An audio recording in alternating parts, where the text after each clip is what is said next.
I'm very excited to read this for you guys. It's literally hot off the press. We just dropped this on our Substack.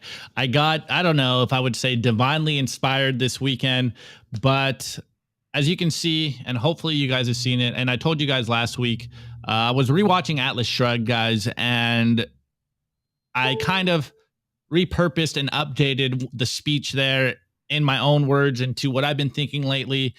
And I wrote this piece. It's called Bitcoin's Declaration of Choice. And as you can see here, I have that picture of John Galt in the TV speech from the movie adaptation of Atlas Shrugged.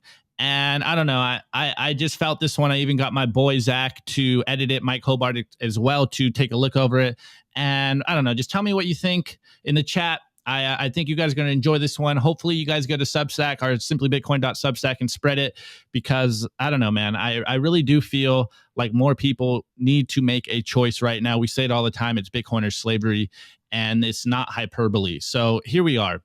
Bitcoin's Declaration of Choice. This is about freedom of choice, a world of voluntary choice where producers produce and consumers have full choice, not just the illusion of choice, where the best are the best, where results speak for themselves, where progress isn't stunted because of the fear of competition, a society where heroes are lauded and not derided, a world of action, not of mere words, a world that improves not just on paper, not just by sleight of hand, not just by the fibbing of figures, a life of truth and not feelings, a world of results and not favors, a world where greatness is earned, where builders build and opinions are just that, opinions, where gladiators, warriors, and risk takers push the needle forward, where the crazy ones put their necks on the blocks, win or lose, and the results are theirs, a world where our children can better themselves, where instead of hiding their gifts, they are encouraged to pursue them, a world based on passion and hard work, a world built from the soil with blood, sweat, and tears, and not one decreed from on high, not the mythical world of trickling down prosperity, but a world where innovators innovate and humanity improves because of their self-interested gifts,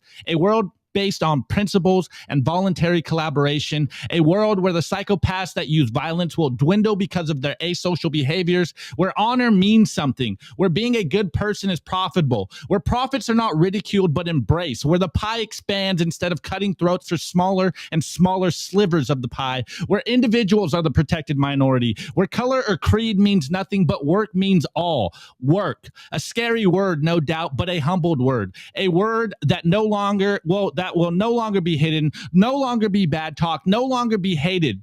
Prove your work to your neighbor and let the fruits of that labor speak for itself. I know this sounds fantastical, ideological, but you've worked your whole life and have given Caesar his unfair share. Why? Why is this the status quo? Why must you work for a money that steals from you? Why must you give the unproductive masters their unfair share? What work have they done? And don't confuse the entrepreneur with the unproductive class. The world turns because of visionaries. Everything you touch was created by a visionary and diluted by the parasitic masters that feel entitled to your labor.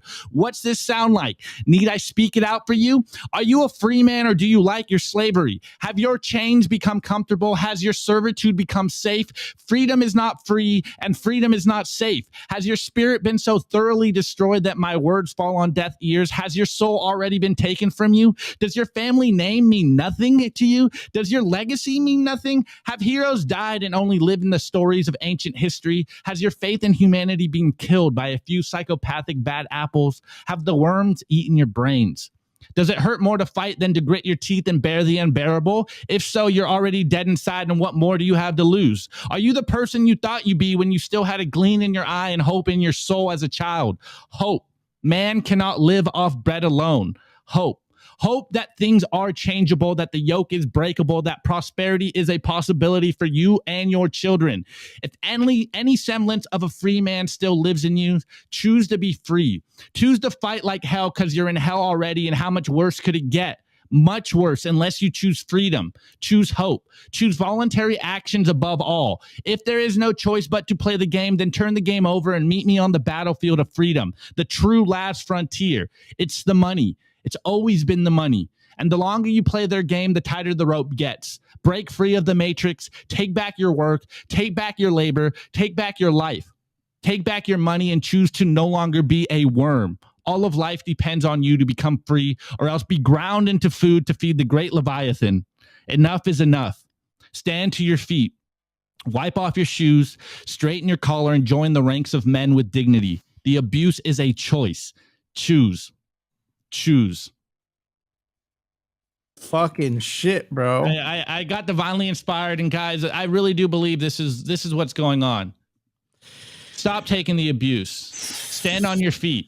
Become a free man today and take your Bitcoin, take your wealth, and take it into self-custody. Opt out of this abuse. Opt out of the fiat system. This is the way, guys. This is the signal, and this is why you need to wake as many people up as possible.